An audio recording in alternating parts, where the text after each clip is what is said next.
Hi, I decided to get out of my studio today and I'm in the lobby of our premier concert hall here at the university where I teach. And we're going to talk about an important topic today, the first of a series of videos on stage fright, anxiety. Every once in a while, a student, in fact, pretty frequently, a student will say to me, "But Dr. Holden, I get so nervous." And I always laugh because I think, you know what? So does everyone. So do I, and so do the giants in our profession. They're setting up, so there's a little bit of odd background noise. They're setting up for a concert tonight where I'm sure some of the performers will be nervous. Here is some great stories. Vladimir Horowitz was famously nervous for his concerts. When he came back for one of his comeback recitals, I think in 1968, his manager said he literally had to push him onto the stage of Carnegie Hall. He was very nervous. In fact, he showed up 45 minutes late to his own concert. The pianist Myra Hess, who used to perform regularly in London, even during World War II, when there was fear of the actual building she was in being bombed. Talk about being nervous.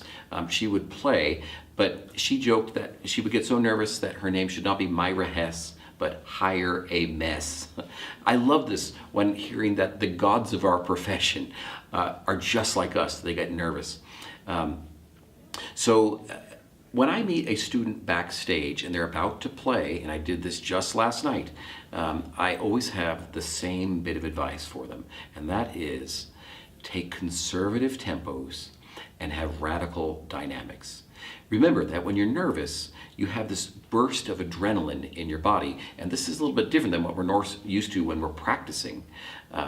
So when we have that adrenaline, what are we going to do? We're going to want to go fast. I can't tell you the number of times I've listened to live recordings of myself and I think, oh, it's so fast, it's too fast. What was I thinking? But I'll tell you what I was thinking. It's that I had all this extra adrenaline and I was pushing the tempos.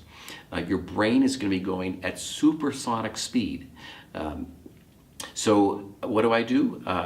Hopefully, and I think professionals know, take a conservative tempo. In fact, even if it feels a little slow, when you hear the recording, it might actually be right on the mark or even a little bit fast at that time.